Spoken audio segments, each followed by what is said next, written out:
Hello, everyone, and welcome to the Who to Follow in Nuclear series of Naked Nuclear. And today I'm really excited to have this conversation because we're looking into, the energy topic, not just specifically to nuclear, but why we need a larger idea of when we think about how we can power the Earth's energy needs. And so today with us, we have Zion Light. She's an environmental advocate, science communicator, and then also the author of Energy is Life. And it's really a book that answers the hard question of what happens when fear-based climate narratives block the very technologies that, allow us as humans and ecosystems to thrive. And so today we're going to be getting a little bit into why that book is so important of a read right now, but then also how to kind of change your mind in this kind of ever evolving climate space. So thank you so much for joining me and being able to have this conversation. Well, thank you for welcoming me. And so, yeah, it is funny. We were just talking about this earlier. We had some technical difficulties in the first time. This is the second time we're having this conversation, but I think it's great because Yeah, and honestly, you said welcoming me again, and then I had to stop myself. yeah, like welcome back. The first conversation was great. And I learned so much about you and your background. We talked about everything from what it means to, grow up in a rural community that does not have access to energy. What are all the downstream effects? What do people have to become when they don't have that energy access? And so I think that was really something that changed my frame of thinking after that conversation of like, yeah, what would my life look like if I didn't have access to like Zoom and running water and energy? And like, I don't even think twice about it. And so, yeah, I just wanted to kind of talk from that perspective with your new book, Energy is Life. Your perspective takes us from this journey out of rural India, your parents' journey into the UK. And so, can you talk about a little bit about that story and how it kind of shaped your idea of environmentalism? So my parents grew up in rural Punjab in a very, I don't want to say it was not extreme poverty. So it was not at the worst end even of what I saw when I traveled around India, but they grew up in poverty. And, obviously we have poverty here as well, but I think that's our measure. They took me when I was a kid. I have no memory of that journey. And then they took me again when I was a teenager. And that's the one that really struck me. And we went for 3 weeks because I didn't know what I was getting into. Like they didn't talk about poverty. They would talk about experiences which now I kind of connect to that. For example, I remember my dad saying you get chased home by wild dogs sometimes. But I kind of, I filed it away. I didn't really understand, like it's not something I could relate to. I was just a kid. But then I saw what that actually meant, which is that they do have this huge issue of wild dogs. The government has tried to deal with it, but they just breed. And the problem is that they do bite people and then you get rabies. And then the other problem is that then you get rabies and it can be treated, but you can't get that treatment because you can't get access to it because you're in the rural area. And it's like, so the area we went to was 4 hours from the airport. That's how close you are to anything resembling civilization. To get to a hospital is similar. So you're really on your own out there. And, it's interesting. Your question was, how did this fit into my environmentalism? But this was actually at odds with my environmentalism because at the same time, I was surrounded by people here who have grown up with immense abundance, right? We've grown up, we don't know scarcity, not really, especially not on that level. And there are some support systems if you do get into that situation, but we generally have good access, right? We have good access to electricity, healthcare, medication, education, all of those things, which we take for granted. And so I would spend time in these groups. We'd do letter writing, we'd go to protests. As I got older, I got more and more involved in these groups. I was doing a lot for them. And their idea of like where development went wrong and why modernity is wrong and the way we live is wrong was that we need to go back to living in rural areas on the land. And we don't need all of these things. Yeah, we don't need all of these things. We don't need TVs and technology, technologies. But it was very hard I had to kind of compartmentalize what I'd seen and felt and understood. It took me a long time really to process that. And part of that is because people at that time were not talking about it. There was no one to have a discussion with about that. Like, yeah, I can talk to my parents, but they're also thinking, well, we just escaped that, aren't we glad? They're not thinking about the challenges that they faced. They didn't like talking about that because it made them feel bad. And then they'd feel sad as well because they left all their family members behind who still live in poverty. So it was many years before I started to push back on that kind of living on the land naturalistic fallacy. But I just get told I was wrong. Oh, Oh, you don't know what you mean. We should all live in a commune, you know. I even went and lived in sort of like a hippie commune to see, you know, maybe I'm wrong. And on this commune, they did grow some of their own food. They did have some hens, you know, they were getting eggs from hens. There were families there. They would cook communally. There was only one cooking space. But every week, one of their parents would come and pick up their washing and take oh it to the no. lawn. Yeah, really take it to the laundrette, wash and dry it all, and bring it back. Because let's be honest, they don't. People they did not want to spend hours hand washing clothes, trying to dry them in our climate where we get a lot of rain here. So they were off grid as much as you could be, I think, but it was a facade.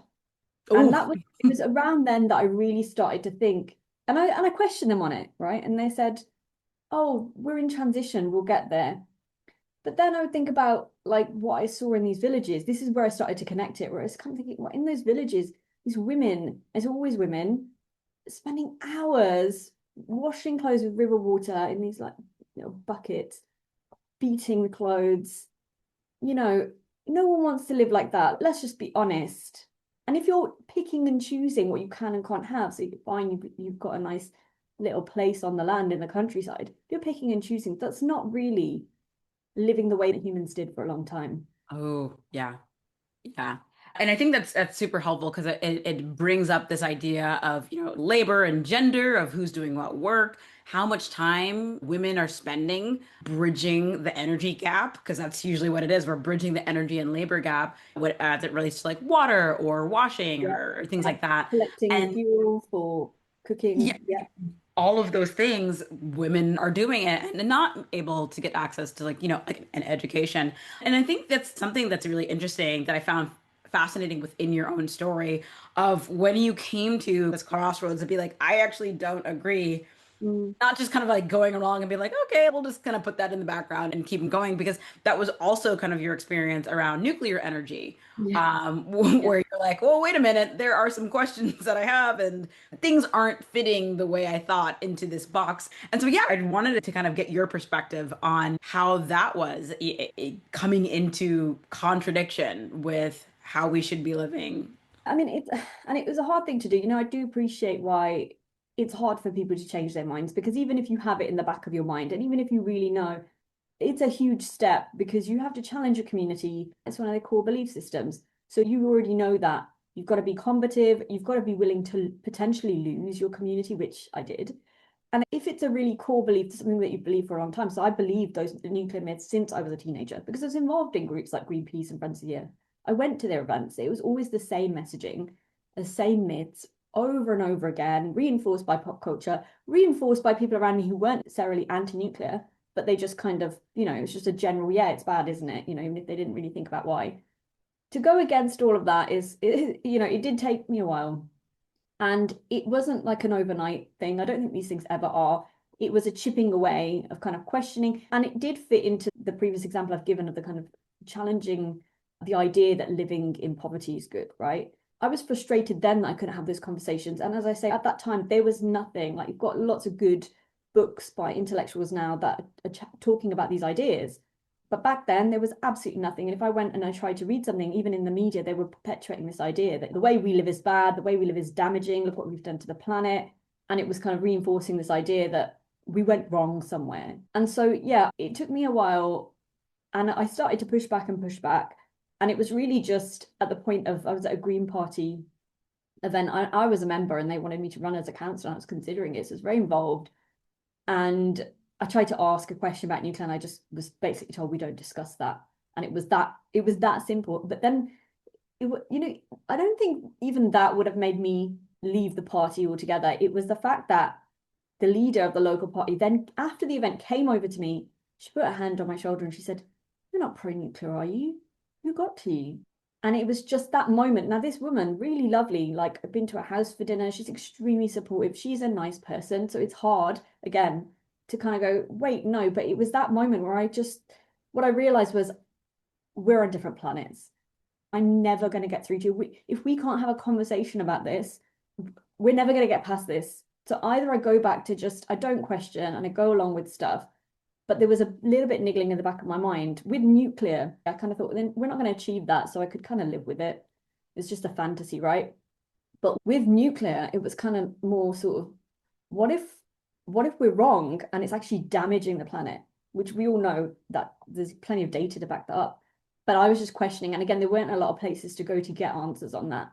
But that was the moment when I quit the party that same day, and I said in my email to the membership, you've got to allow these conversations, even if you are going to keep your anti-nuclear policy and still disagree, you've got to allow the conversations, because otherwise that's dangerous. And that's what happened there, is rubbed up against a core personal belief that was more integral to me, more innate than the anti-nuclearism was. Whereas for the other people there, a lot of the people there, the anti-nuclearism was more core. And so that's really where there was a friction, and I stepped away. But, as I say, it was not an overnight process. And the reason I say that is because I was speaking to someone recently, nuclear advocate, who basically said, oh, we just need to get rid of these people. It was a bit bleak, but he basically said, these people, they'll never change their minds. And I said, well, hold on. I did. And I think actually that's part of the problem. If you're not building the bridges, there was nowhere for me to go for good information. There was no one to reach out to. Industry had very little visibility. I didn't even know anyone. I didn't know how to contact anyone in the industry. It wasn't even on my radar. There was no one to go to. I would have changed my mind a lot sooner had the information been out there. And the reason I wrote this book is because this is the book I needed to read that would have changed my mind. It would have changed my mind as a kid. I was reading like adult literature as a kid, that I would have read this book and gone, okay. And I would not have gone down the path that I went down, wasting, frankly, years in a movement that I feel actually was quite destructive. Yeah. And I think it's really fascinating the way in which, we as humans, every now and again, we get a little bit tribal in our thinking of like, okay, like this is our core belief and it can't change. And I think it's interesting because beliefs are kind of, every now and again, they do have to change. And using that intellectual process, using like curiosity to enable us to kind of be like, hey, this is not what I thought it was. Maybe I have to change my mind. And so, yeah, I wanted to get a little bit more into like the core thesis of Energy is Life. You mentioned it was the book that you needed to read. And as I've read it, I'm like, yeah, I can see that. Like, I could see my 13-year-old self taking it on a crusade to be like, listen, everybody. But yeah, what is that for you? I pitched this book to a number of publishers, right?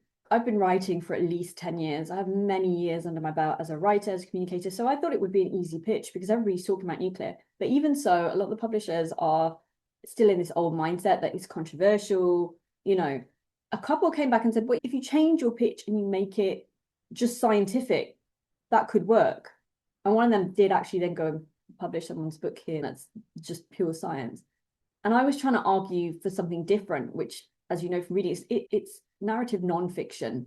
So it's blending storytelling with data. I mean, this is what all the research in science communication says is the best way to reach people. Because if you make a really technical scientific book, good, we should have those too. But the people that are reading that already have the foundational knowledge, and they're coming to that book because they don't need convincing or anything. They have that information.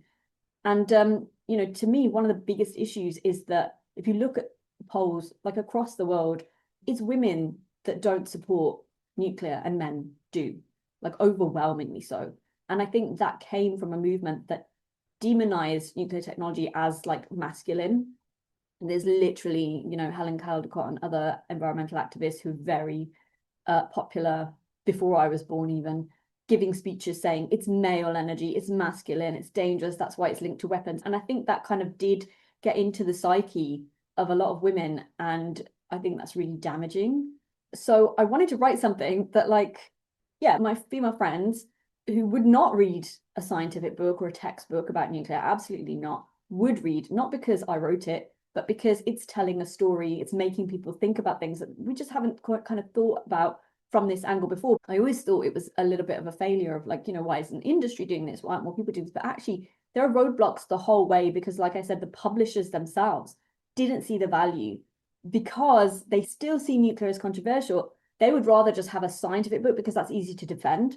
If you put opinion in there, then they don't know, they don't know, they're not experts. They don't know if they should back that or not. And so it's safer not to. And that, again, can be quite dangerous because you've only really got the big five publishers and then you've got everybody else. I went with an independent publisher.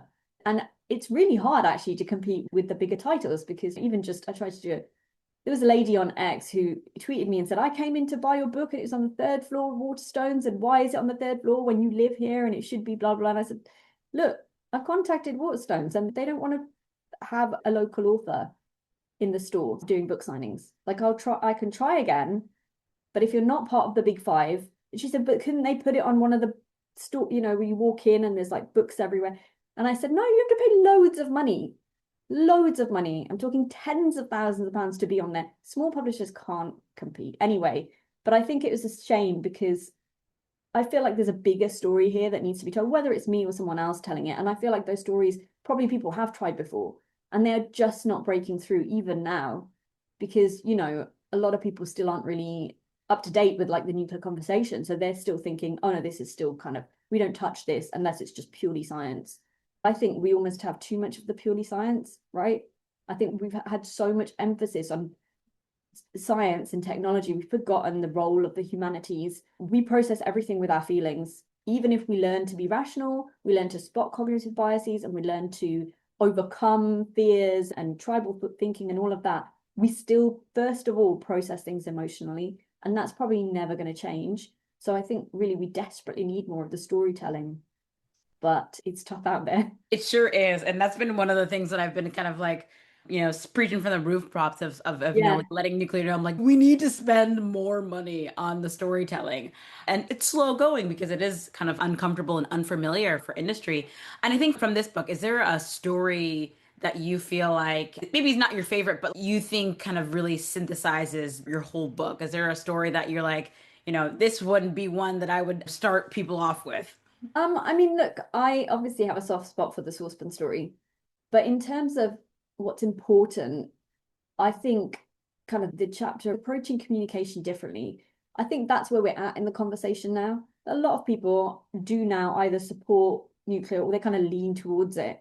But are we leading people towards thinking about these issues in the way that I'm thinking about scarcity? And I mean that does link back to the source story because I'm talking about my mother being able to afford things with her own money, being able to have a job, being to have time because she's not washing clothes by hand all day, and her daughters aren't having to go and collect fuel all day so that you can, burn it to cook on your stove and all of that, cook using your wood burning stove and all of that stuff. But yeah, that I think if there's one story, then it's the Saucepan story. But if it's what's most important, then it's the conversation about how do we humanize this and talk about this differently? Because I honestly think we're behind on that, and not just in nuclear, in everything. Look, we've got measles outbreaks here because it's happening like it's happening with vaccines. In every bit of science that you look at, every development, there is pushback and it's significant pushback, and that is not getting enough attention. And that's where industry or whatever advocates can play a role in nuclear specifically. And I feel like if you're chipping away at that, even if it's in one area, it benefits all the areas because you're teaching critical thinking.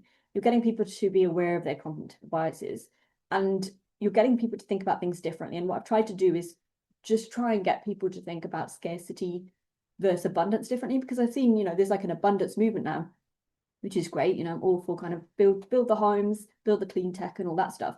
But it's funny that they talk about aiming for abundance rather than recognizing that we already live with abundance. If you can go and buy any number of appliances that you like and plug them in and power them, you already live in abundance. And yet the people in abundance are the ones that are loudest about scarcity. Yeah. Yeah, and I think this is where, the sauce mantor, I think I teared up when I A was reading few it. people have said that to me. Yeah, I was like, oh my God. I have it right here. Hold on. Yeah. Look at this. I got it out because I wanted to take a picture, but Oh it's so wow. big. Yeah. Yeah, I okay. Yeah, can't that take a that's picture with so. me. And then I think it's kind of like this idea, that we can start from a place that seems really unimaginable that we would ever get to or obtain Yeah. that level of abundance or just that level of you didn't think that you were ever going to have this thing and now you have it and it really shifts your entire worldview. And I think that's almost where we are kind of as a society of like we're like, hey, this is what the planet's doing right now. It seems very impossible.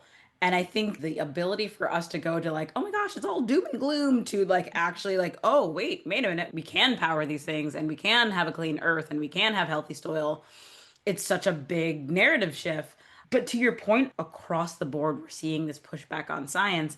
I remember in our previous conversation, you mentioned doing a TikTok and kind of just like a deep dive on why waterfalls are not like deep state conspiracy theories, like the Yeah, I saw waterfalls. this video.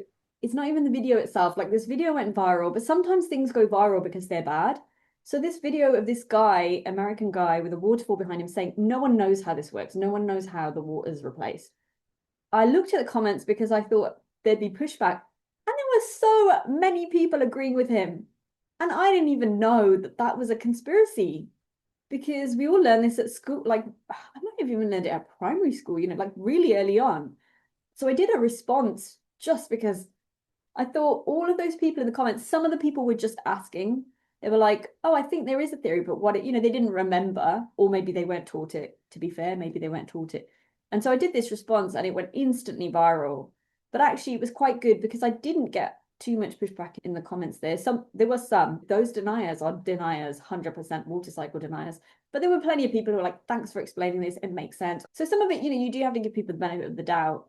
But it's also a little bit worrying that because they couldn't remember, or they didn't have like a solid position on it, they were just led by this guy making this 10-second video saying we definitely don't know, we don't know, it's all up in the air. And these are really basic things that you don't have to know, and you don't have to be able to explain the water cycle to someone. But even if you can't, I think you do have to have a certain amount of like faith in humanity and trust in science. And you don't have to trust science outright. We should definitely have debate within science, but within certain parameters, right? I mean, to me, that's like flat Earth. There are lots of people, I'm talking thousands of people, who actually genuinely believe that we don't, like, it's like magic. It's like magic. We don't know how the water cycle, we don't know how waterfalls work. I met a gentleman who believes that the earth is flat, and it really changed I was like, okay, how do I move forward in this conversation? And I think what's really fascinating is these are things that you could look up on like, how does the water cycle work? That you could literally type into Google and get like a pretty clear explanation with the visual key cues. Like we Yeah. can see, I think with nuclear, it's a little bit more challenging because it's so unfamiliar, and we really don't like if you ask a Yeah. random person, hey, picture a nuclear reactor, like nothing Or pops even up. a power plant, they think Yeah, of the cooling towers. mhm. And even now, I'll see articles from like quite respectable institutions, and it's something about nuclear, and the picture is cooling towers. The picture they've used is cooling towers. So it's just reinforcing. I mean, I guess they're using it because it's familiar to people, but then people are seeing them, and there is an issue there. But actually, I did another video that went viral, which was on how the cooling towers from nuclear power plants are just emitting water vapor. Because again, I think there was a study on this in the US, and I can't remember the numbers, but a lot of people there do believe that it's polluting, that it's like, yeah, they do. I can't remember what the numbers were, but it's quite high. People believe that these are polluting, and it's because they're associating it with coal, because they also associate the cooling towers with coal and not like the nuclear kind of dome or whatever shape the building is. Yeah, so that's another thing. That was only a really short kind of 20-second video, but that went viral too. But again, it was a lot of people saying, oh, thanks, I didn't know. And someone actually pointed me towards an article in a mainstream paper that I went and looked at, because they'd published an article about nuclear. It's quite negative, but like subtly negative. And the image they used, which was of cooling towers, they had darkened the water vapor to make it look like smoke. Oh, I did see them get some pushback on this on social media as well. I can't remember who it yeah. was, but it's ubiquitous, and it's those images that stay with you. And I do think there's something about images like you touched on there, and that's why I really value doing the TikToks. I know a lot of people don't like the kind of short form video content. It's getting a lot of pushback, but actually there's something about being able to see the thing and make the association. Like, we are very visual creatures where we love watching TV and going to the cinema and whatever, talking face to face instead of a phone call. So I also did one on deep geological repositories. To be honest, this was a lazy video. I sat on the sofa, it's blurry, the lighting's not good. It was just something in the evening. I saw some people posting about, wow, what about long-term storage? What about long-term? And I thought, oh, I should just do a quick thing on this. And I put in some pictures showing Onkalo in Finland. And that had 1.4 million people watch that, 1.4 million views. I did not expect that one to blow up. But what I think was important there was they could go and Google that or put it into their whatever search engine. They could look at it on Wikipedia, but they're not going to get the kind of personal element, which is somebody's talking to them about it. It's like your friend talking to you. And just the sheer number of visuals. Like I just packed this video with all these different pictures because I thought you can't just put one picture because it doesn't really. Then they'll say, oh, well, how did they get the casks underground? So I also had that in there, I had all the kind of processes because I thought, like you're saying, most people don't know what a reactor looks like. So you kind of need, and then even if you put that, they're like, wait, they still think that the power plant is just cooling towers. So you need to add that. And you need to maybe say there's a control room and like add stuff.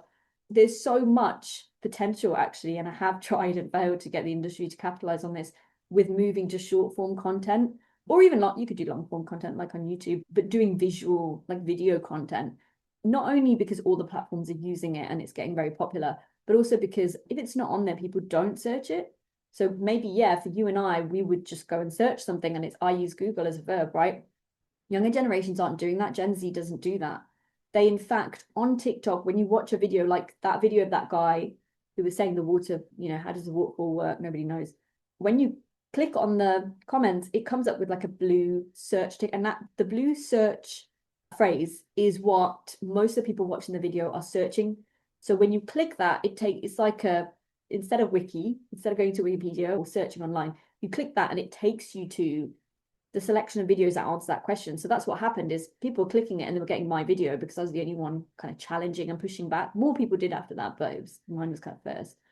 And yeah, I actually think that's a really good model, which I know people don't like. They kind of said, well, it would be better if you went and looked it up online, but it is not easy to find information. And even now, I know the industry's done they've done a good job here at least, and over there and in other countries where they're getting better, I think, and a bit bolder with the communication. There's a lot less technical information and a lot more kind of humanized, I would say, but it still requires someone to know where that website is and then go and click on it and maybe read like quite a long spiel. Someone they don't know, they're just not going to. And I think it was inevitable that was going to kind of peak at one point and then die out just because the visual communication is so much more personal. Yeah, and I think that's it's really helpful because I've been studying more of the data side of how we take in information and this shift to video, and even like HBO and Amazon are like, oh my Mm. gosh, short form mini dramas, like vertical mini dramas are like taking over. Like, what are we gonna do? And I'm like, well, probably just shift with the times, just like go with the times. But I think the other thing I find really interesting when I'm watching your videos is really how you've kind of built this visual platform, but also kind of as a trusted science communicator. And so I guess my question is, how did you become a trusted science communicator? Like, what are the things that you prioritize? Is it like not using too much jargon or taking the time to explain water cycles? Like, what does that look like for you? I think the first thing is you have to have a little bit of humility. And I say this because I know that there are some quite famous science communicators who will make fun of flat earthers. And I just think as soon as you do that, you lose the potential to build the bridge. In fact, all it does is it pushes the person more into their community of deniers.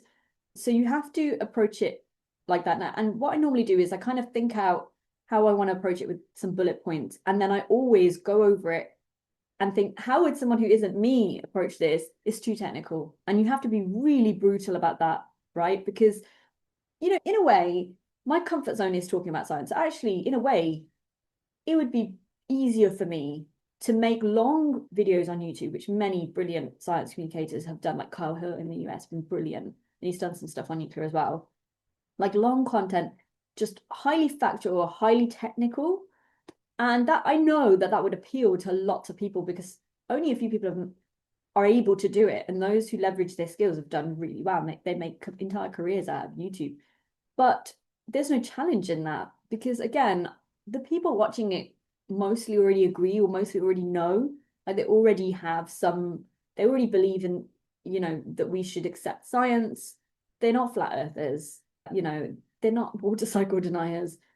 They already know enough about like technical jargon and stuff to keep up. It's not going to go above their heads. Now, if I think about when I'm on the school run and the parents that I talk to on the school run, that is how I simplify my approach to, can I explain it to this person on the school run? If not, it's too technical. I need to dial this back And that is the way that I approach. And I think it's not a coincidence that the one that I just wrote on the sofa, I mean, if you go and look it up, it's fuzzy, it's fuzzy. It's not I would say it's not high quality content, but in terms of information, it is, because nobody else anywhere ever has explained this issue to somebody in this way. And even if you go on to some of the websites about deep geological repositories, even like the wiki page, really technical, and people just want to know, like, is it safe? Does it work? Should we do it or not? That's all they want to know. Does it harm me or am I okay? Okay, well, that's good. I might want to learn a bit more about it, but not a lot more. They don't want to watch 10 minutes of it unless they're already the nerds, right? So just give a minute or two. I think that video is like a minute and a half or something.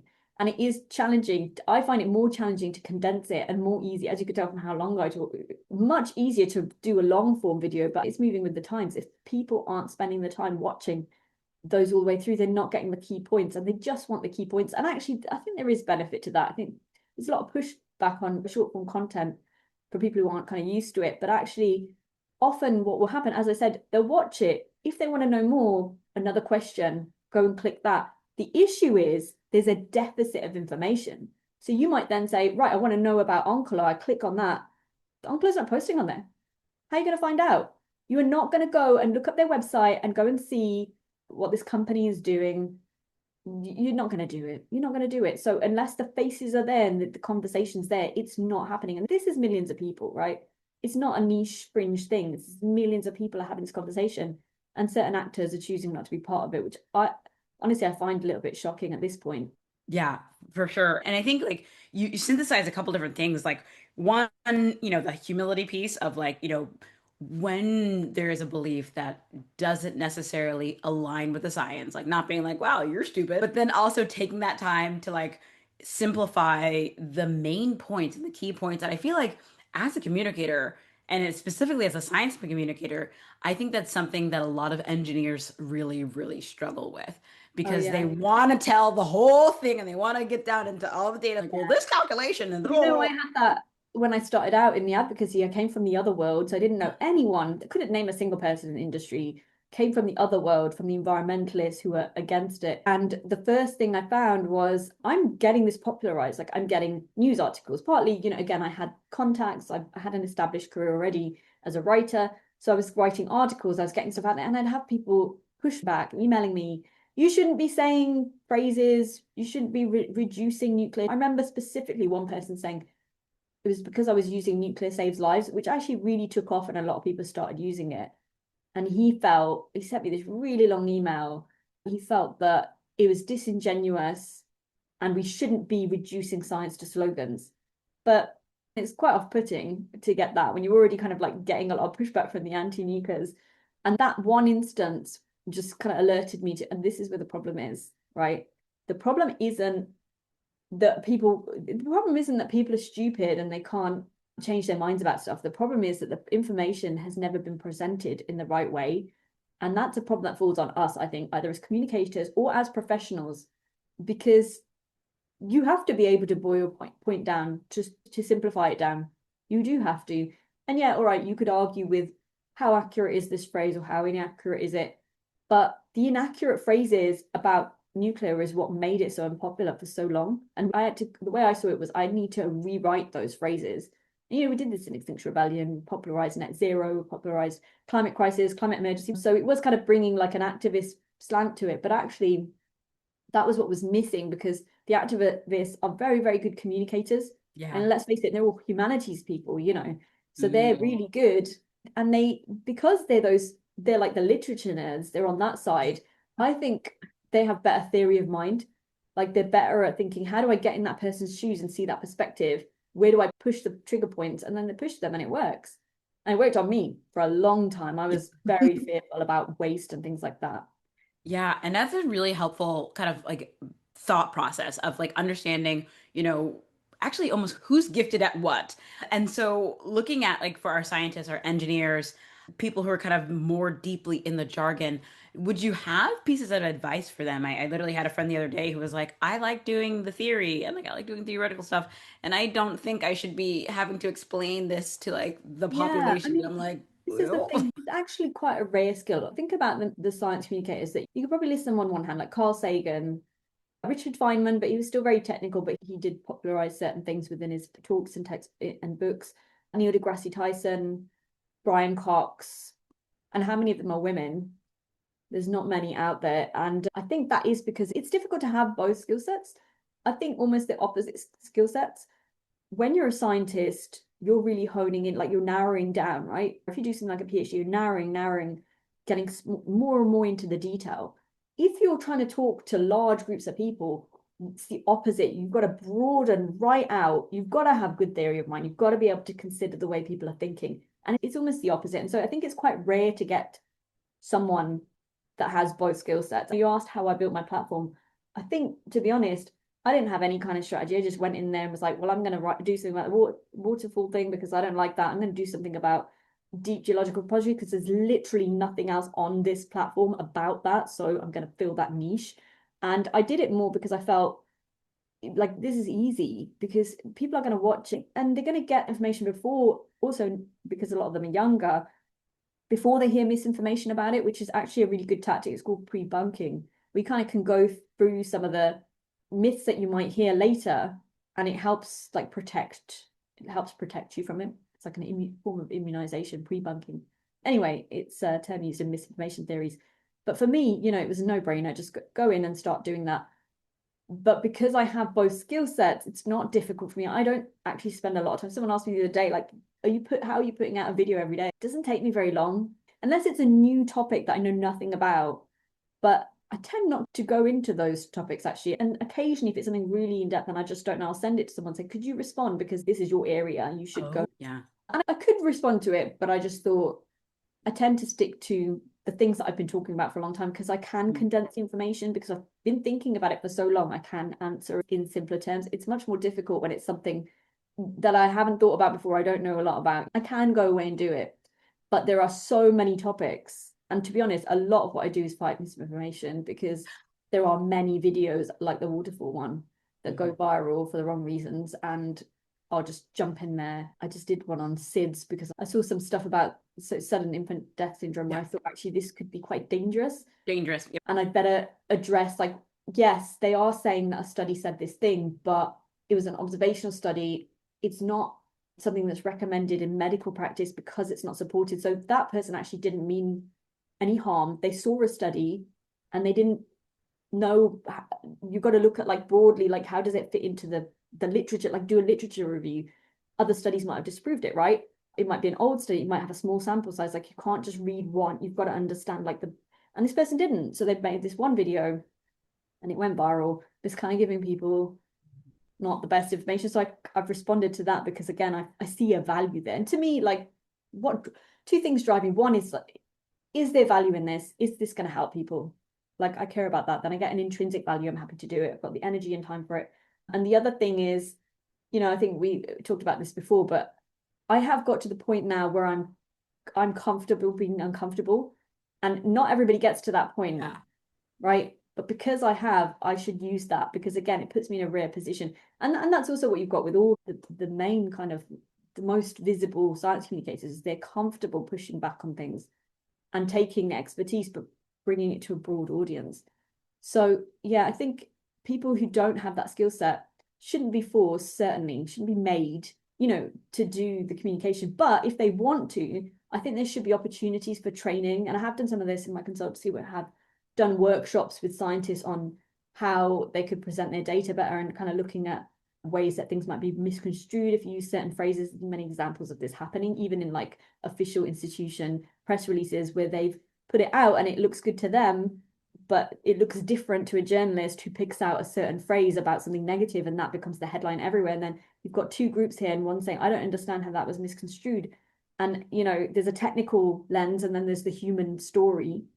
Yeah, anyway, so I've done some of that work with those people, but it's not, it's something that it's something I think you can develop over time, but it's not necessarily a skill set that a lot of people have to begin with. I think one benefit I have is that I spend a lot of time in different communities. It's like a massive nerds of I've been to Star Trek conventions, stuff like that. So I've been around those kind of nerds as well. I read a lot of sci-fi, read a lot, generally read nonfiction, fiction. So maybe good theory of mind. I have two children, so I'm in parenting communities. So I hear what they're talking about, which is just so nuclear is never mentioned in there. The only time energy is mentioned is if they're complaining about high electricity bills, which The is fair bill. because they are high. Yeah. But it doesn't go beyond that. It's just kind of, oh, it must be the government's fault, the end Mhm. of discussion. And I sometimes will bring up and say, well, it would be good if we did this or that, wouldn't we? Oh, I don't know anything about that. And then I usually I'll have the conversation. Oh, wow, actually, cheaper electricity prices correlate with having good, reliable, stable nuclear reactors. Anyway, and practicing that and being around those communities, I think, is of immense benefit to like how you think about processing and simplifying information. Like just because you and I might have a high technical knowledge, is probably not where most people are at and probably not what they need to know. And you Yeah. might feel, I think a lot, this is a thing like between kind of engineers and nuclear professionals, a lot of people like kind of pat each other on the back, like you wrote a really good piece, so technical. And I'll look at it and I'll be like, yeah, this is great. But if I can't send that to one of the parents I see on the school run and have them read it and understand it, then who is it aimed at? Like, what's your aim there?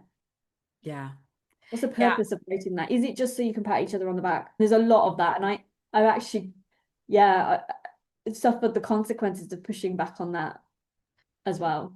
Yeah, the academic silos. And I think that's one of those things that it feels good when you're talking to somebody and they know exactly what you're talking about. And you're like, oh, we're vibing, we're really cool. But it's like, yeah, Yeah. because you have a PhD in nuclear and they have a Well, I PhD. have a good example of this that I was invited to do a roundtable at Westminster. It's where you get a bunch of people in the room and they talk for an hour and it gets kind of recorded and then written up and it goes to the government. So this was on nuclear and you don't get a lot of time to talk. There's a lot of people in the room and stuff. So I made my points. There was someone in the room who he's got a PhD, nuclear professional, and he said the solution to communication. So I was there to talk about communication. I was the only non-industry person there.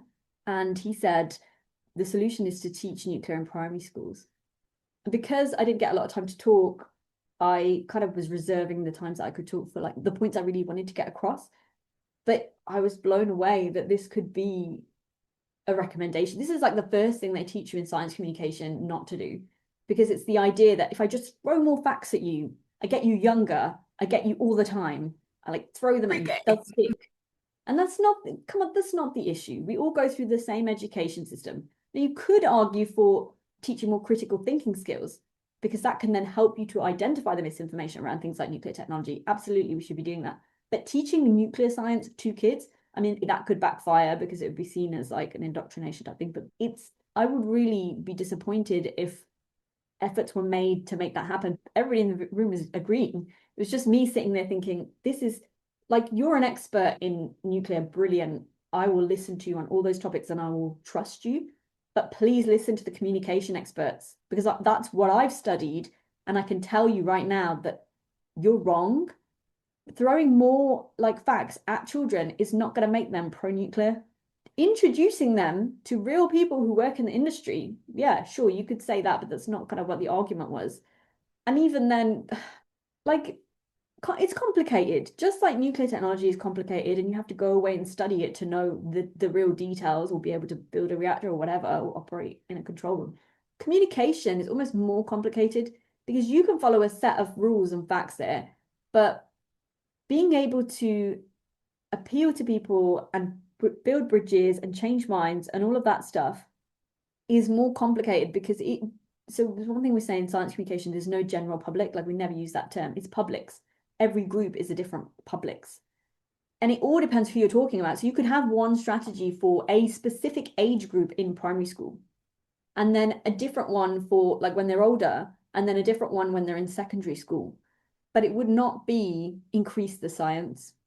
I don't think that's the issue. I don't think increasing science teaching is going to improve the science literacy. In fact, we have quite a lot of good science programs already. It's much better now than it was when I was in school. I know from what my daughters come from talking about. They're pretty good. They're doing well in these subjects, so they're getting a good understanding of these topics. But they will still watch something and take in the misinformation and believe that over what they've learned in school. I've seen that myself. My role as a parent is to challenge that and help develop the critical thinking skills, but most people aren't doing that. Most people are just believing what they see themselves, right? They watch Chernobyl on HBO and that's their perspective of what happened. And that overwrites sitting in a classroom being told X, Y, and Z or seeing it in a textbook. It overwrites it. It's we're storytelling creatures and we will always be storytelling creatures. We always have been.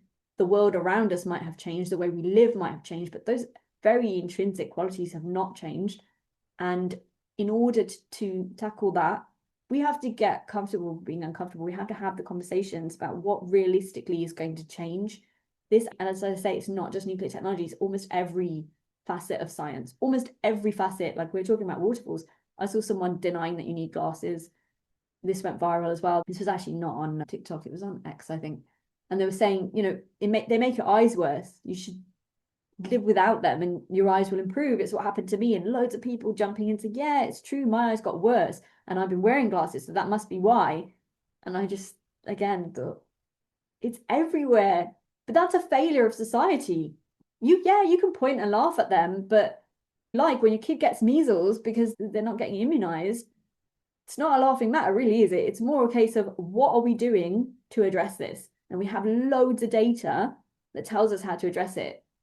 But almost the technical people are not the people to, they can't go away and also study that. They're not the people to do it. But they do need to have, I don't know, departments or whatever that do. I mean, look, the industry here does have a communication department, but I would push back on some of the things like, yeah, they're making a new website to get people into nuclear. Okay, great, but are you on TikTok? Are you making stuff on Instagram? No, we're just on LinkedIn and we have this website. Then all the people that will click on it are the people that are already in your network, that are already supporting nuclear. So, I haven't seen that change yet. And if you haven't got to that bit in the book yet, it's in there. But I actually think that's where the challenge is on us. Like, how do we address this rampant misinformation? It's just so much of it. And it's not because the rise of social media, like social media helps spread it more, but it's misinformation far predates that. They were using it in Roman times. Yeah, they used it in Roman times, like put little messages on coins and give out money, and then people would get convinced by, oh yeah, it says that not to vote for this guy because he did this evil thing. I can't remember what the exact example was, but there is one. Yeah, it's been around for a long time.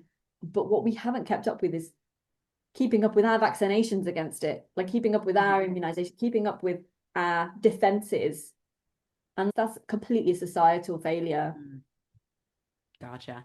Yeah. And I think, yeah, literally, I feel like the last half of this conversation has been like a master class on you of like communications and what works, what doesn't work, what we can kind of start shifting our mind to as well. Because, yeah, I think it is such an important conversation to be having of when we don't communicate well, here's how And society. it is uncomfortable.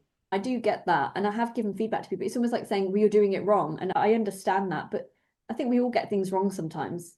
And we should just accept, like, in our area of expertise, we're probably like geniuses, but we can't be experts in every area. That's when you've got to bring other people on.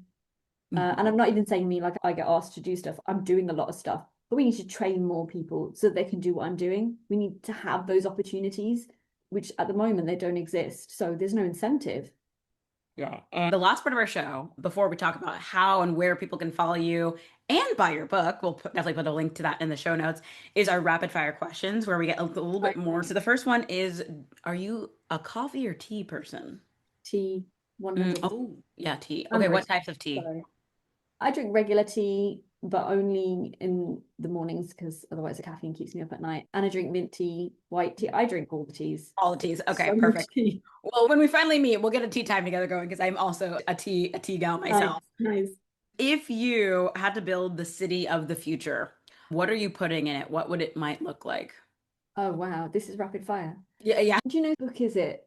There is a book that I read by Isaac Asimov, but I can't remember which one it was. It's the closest thing you'll get to a utopia. It's not a utopia, but it's like people are getting all the benefits of the technology. People broadly trust the science.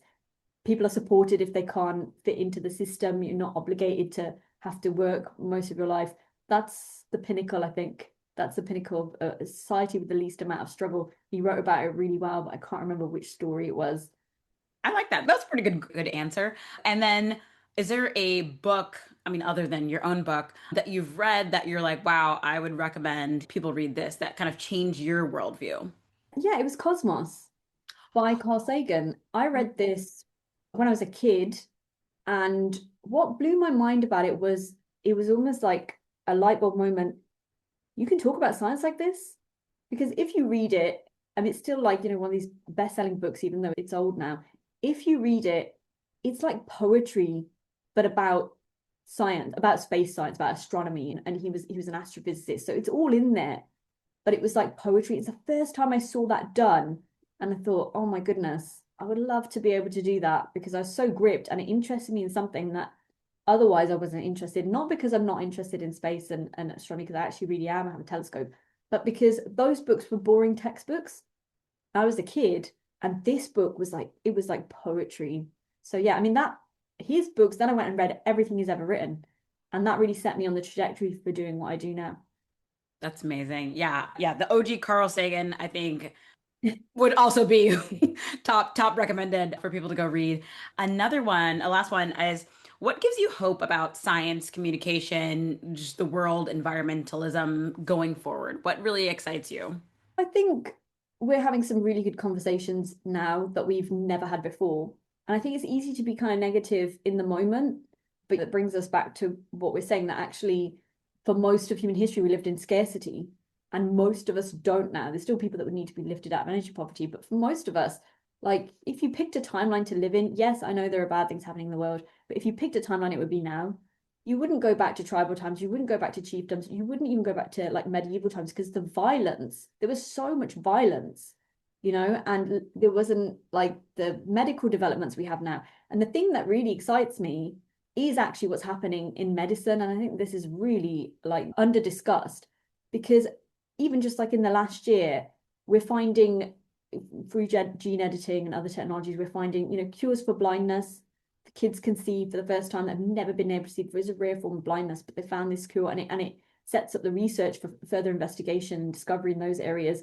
Treatment for Alzheimer's that didn't exist before, treatment for Parkinson's. Like there's so much going on, and I know there's been funding cuts and issues and all of that stuff. But if you think about it, even when you read the headlines of that, you kind of read, oh, great, wow, this blind kid was given this therapy, he could see for the first time, and you've got the parents saying, oh my God, he saw us for the first time. Like it's mind blowing. Even I saw a similar thing for deafness as well, like loads of advances coming in. What really excites me is even with everything that's happening, there are people working away at trying to make the lives better of those disadvantaged people who don't have the basic kind of like human dignity that you get from not suffering through physiological impairments. I think that's incredible, and it's just so under discussed. Just wrote a short article about it for New Humanist magazine. It was just like a listicle. Here are 10 things that just happened in the last year that is not getting enough attention. That this is in just a few years, this would change so many lives. And I think sometimes we forget that human aspect, that there are all these people, and let's be honest, those are scientists. It's not the image that a lot of people conjure up when they think of a scientist, someone who just putting all their life's energy and work into helping people in the most vulnerable communities. I think that's a really beautiful thing. It makes me feel positive. Yeah, Yeah, they and don't I have love to, ending right? up. You could go and try and get wealthy doing something else. You don't have to. And yet Mhm, we always still have the most altruistic people pushing mhm. back, trying to make things better. I'm very inspired by those stories. Yeah, and I think that's always the amazing part of science is when we do get to move the needle and make a breakthrough and just the cascade effect of how many lives it's positively impacted. Like to me, I'm like, Yeah. that's And amazing. some of those things you can't even measure. You Yeah, can't know, like you can measure the amount of people treated, but you can't know the ripple effect yeah. in those families or in that person's life trajectory or anything really. But that's why it's so phenomenal that, we often focus on, well, here's this bad thing that happened and now there's a ripple effect from that. But what about all the good stuff? There's a whole network of people out there just doing the good stuff. I think we shouldn't forget that. Amazing. Well, where should we go to find your book, to follow you? Energy is life. I love it. Use Absolutely. Life, Why Environmentalism Went Nuclear. You can find it anywhere. The easiest Okay. place to get it is Amazon. If you're in the US, there's a slight delay with getting the paperback because it's published here, but the ebook's available instantly everywhere. You can find me everywhere. I'm on TikTok, Z Love Science. I'm on Instagram. My name's Zion Lights. I'm on X, Zion Tree. I'm everywhere. I'm easy to find. And if people want to contact me, I have a contact form on my website, which does go straight to my email. But yeah, please buy the book. Consider some of the ideas in it and even changing your mind. It's not about convincing people of nuclear, which I know you know from reading at least some of it. It's about challenging some of our foundational beliefs that have cropped up over many years of dialogue around these issues that have maybe never been challenged. And I'd be surprised if anyone reads it and isn't challenged on some point somewhere, because it's about the communication, right, as well as the technology. Yeah, that's definitely what I felt. I was like, ooh, I'm not gonna give it away, but yeah, it definitely. I was having some thoughts. I've actually been like, I've got the ebook version, but I've been kind of journaling in the sides, and so yeah, just trying to kind of implement some of the new kind of thought processes that I've got from the book. So, Zion, thank you so much for having this conversation again with me, telling us and sharing about your life story. I think it's been phenomenal to kind of see the way in which you move through the world. It's very inspirational. The way that you're constantly looking to make the planet better, but also challenge your own beliefs and see, like, hey, is this the most right thing based on my experience? And finding that truth. I think that, like, your journey is definitely a really good example of how we can get to communicating with the public better. And so, yeah, thank you for doing that work for yourself, but like for the rest of the different publics online as well. Thanks for having me. Awesome.